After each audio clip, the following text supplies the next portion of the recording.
இன்றைக்கி நம்ம ஒரு சூப்பர் டேஸ்டியான கார்லிக் சிக்கன் ரெசிபி பார்க்க போகிறோம். இதுவும் ரெஸ்டாரண்ட் ஸ்டைல் ரெசிபி தான். ஆல்ரெடி நான் restaurant style chicken fried rice recipe போட்டிருந்தேன்.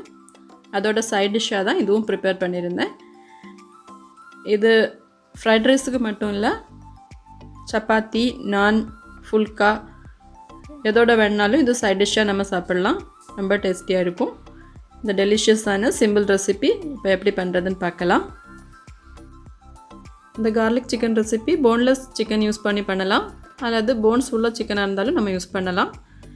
நம்ம வீட்டிலே வளர்த்துன ஸ்ப்ரிங் ஆனியன் தான் இதுக்கும் நம்ம யூஸ் பண்ணுறோம். ஆல்ரெடி நான் ஃப்ரைட் ரைஸ் ரெசிப்பியில் இது போட்டிருந்தேன்.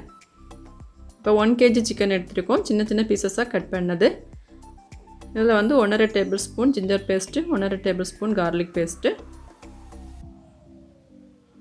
1.5 டீஸ்பூன் உப்பு, 1.5 டீஸ்பூன் பெப்பர் பவுடர், கூடவே 4 டேபிள் ஸ்பூன் கார்ன்ஃப்ளோர் இதையும் சேர்த்துட்டு இதை நல்லா மிக்ஸ் பண்ணி இதை நல்லா கம்பைன் பண்ணி வைக்கணும். இந்த கார்ன்ஃப்ளோரு, இந்த ஜிஞ்சர் கார்லிக் பேஸ்ட் எல்லாமே நல்லா சிக்கனோட சேர்ந்து கம்பைன் ஆகணும். இதை மிக்ஸ் பண்ணி ஒரு 10 மினிட்ஸ் அப்படியே ஊற வச்சா போதும்.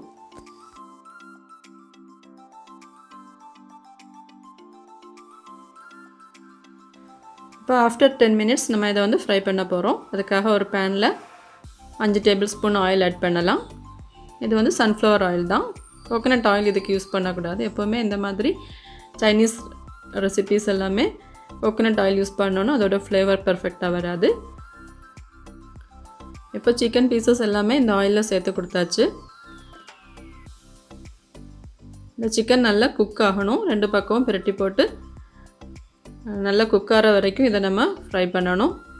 ஏன்னா கிரேவியில் ஆட் பண்ணதுக்கப்புறம் இது அதிகமாக குக் பண்ண போகிறதில்ல. ஸோ இந்த ஆயிலில் ஃப்ரை பண்ணும்போதே சிக்கன் நல்லா பர்ஃபெக்டாக குக் ஆனதுக்கப்புறம் நம்ம இதை ரிமூவ் பண்ணி ஒரு பவுலில் மாற்றி வைக்கலாம். இப்போ எல்லாமே ஃப்ரை பண்ணி எடுத்தாச்சு. இப்போ ரிமைனிங் ஆயிலில் ஒரு 2லேருந்து 3 டேபிள் ஸ்பூன் அளவு நல்லா சின்ன பீசஸாக சாப் பண்ண கார்லிக் ஆட் பண்ணி கொடுக்கணும். இந்த கார்லிக் ஆயிலில் நல்லா ஃப்ரை ஆகணும். நல்லா கோல்டன் கலர் ஆகிறது வரைக்கும் நம்ம ஃப்ரை பண்ணணும். இந்த கார்லிக் ஆட் பண்ணும்போது நல்லா ஃப்ளேவர் கிடைக்கும் நமக்கு. இப்போ இதில் ஸ்ப்ரிங் ஆனியனோட ஒயிட் பார்ட்டு 4 டேபிள் ஸ்பூன் அளவுக்கு சேர்க்கலாம். ஸ்ப்ரிங் ஆனியன் ஆட் பண்ணும்போது தான் இந்த சைனீஸ் ரெசிபீஸுக்கு எல்லாமே நல்ல ஒரு ஃப்ளேவர் அண்ட் கரெக்ட் பர்ஃபெக்ஷன் கிடைக்கும். இப்போ சாப்டு ஆனியன், லார்ஜ் ஆனியன் க்யூப்ஸாக கட் பண்ணி இதில் ஆட் பண்ணி கொடுக்கலாம். இதுவும் லைட்டாக வதங்கினதும் நம்ம கேப்சிகம் ஆட் பண்ணி கொடுக்குறோம். இது ஒரு மீடியம் சைஸ் கேப்சிகம், அதுவும் க்யூப்ஸாக கட் பண்ணது. இதெல்லாம் வதக்கும்போது நம்ம ஃப்ளேம் ஹையில் வச்சு பண்ணணும்.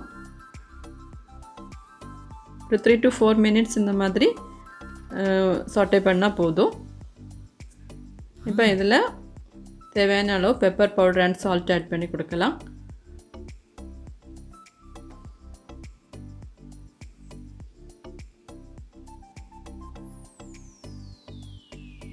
இதெல்லாமே நல்லா வதங்கி குக் ஆகிடுச்சு. இப்போ நம்ம இதுக்கு சாஸ் ஆட் பண்ணி கொடுக்க போகிறோம். 4 டேபிள் ஸ்பூன் அளவு டொமேட்டோ கெச்சப் அல்லது டொமேட்டோ சாஸ் ஆட் பண்ணலாம்.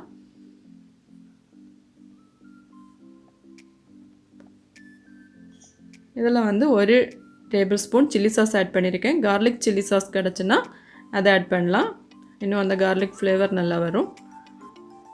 இதில் 1 டேபிள் ஸ்பூன் அல்லது 2 டேபிள் ஸ்பூன் அளவு சோயா சாஸ் ஆட் பண்ணிவிட்டு 1 டேபிள் ஸ்பூன் வினிகர் ஆட் பண்ணியிருக்கோம். இப்போ இந்த சாஸ் எல்லாமே ஒரு 2 மினிட்ஸ் நல்லா குக் ஆகட்டும்.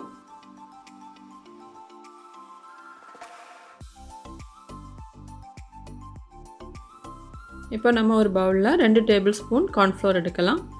அதில் 1 கப்பு வாட்டர் சேர்த்துட்டு இதை நல்லா மிக்ஸ் பண்ணி வைக்கலாம். கார்ன்ஃப்ளோர் கட்டிகள் இல்லாமல் நல்லா கரையணும். அந்த அளவுக்கு இதை நல்லா மிக்ஸ் பண்ணிவிட்டு இந்த மிக்சரில் ஆட் பண்ணி கொடுக்கலாம். இந்த கார்ன்ஃப்ளோர் ஆட் பண்ணும்போது இந்த கிரேவி ரொம்ப திக்காயிரும். இதில் 2 கப்பு வாட்டர் ஆட் பண்ணி கொடுக்கலாம். உங்களுக்கு கிரேவி திக்னஸ் எந்த அளவு வேணுமோ அந்த அளவுக்கு வாட்டர் ஆட் பண்ணலாம். நான் இதில் 2 கப் ஆட் பண்ணியிருக்கேன். 1 டீஸ்பூன் சுகர் ஆட் பண்ணியிருக்கோம் டேஸ்ட்டுக்காக. இப்போ இது நல்லா பாயில் ஆகி குக் ஆனதுக்கப்புறம் நம்ம சிக்கன் பீசஸ் ஆட் பண்ணணும். சிக்கன் பீசஸ் ஆட் பண்ணதுக்கப்புறம் அதிக நேரம் குக் பண்ண வேண்டிய அவசியம் இல்லை. நல்லா மிக்ஸ் பண்ணி பாயில் ஆனாலே போதும்.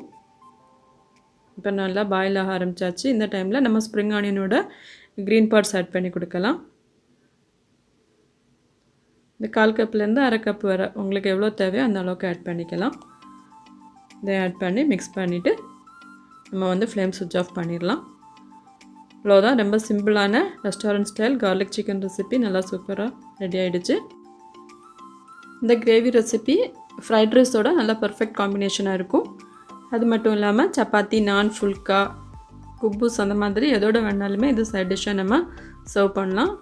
சூப்பர் டேஸ்டியான டெலிஷியஸ் ரெசிபி. இந்த மெத்தட் ஃபாலோ பண்ணி நீங்களும் ட்ரை பண்ணி பார்த்துட்டு எப்படி வந்துன்னு சொல்லி உங்களோட கமெண்ட்ஸ் எனக்கு தெரியப்படுத்துங்க. வீடியோ பிடிச்சிருந்துன்னா கண்டிப்பாக லைக் பண்ணுங்கள், ஷேர் பண்ணுங்கள். கூடவே பக்கத்தில் இருக்கிற பெல் ஐக்கான் கிளிக் பண்ணி ஆளுங்கிற ஆப்ஷன் கொடுங்க. அப்லோட் பண்ணுற வீடியோஸோட நோட்டிஃபிகேஷன்ஸ் உங்களுக்கு இமீடியட்டாக கிடைக்கும். ஸோ இது வரைக்கும் பொறுமையோடு இந்த வீடியோ பார்த்ததுக்கு ரொம்ப தேங்க்ஸ். தேங்க்யூ.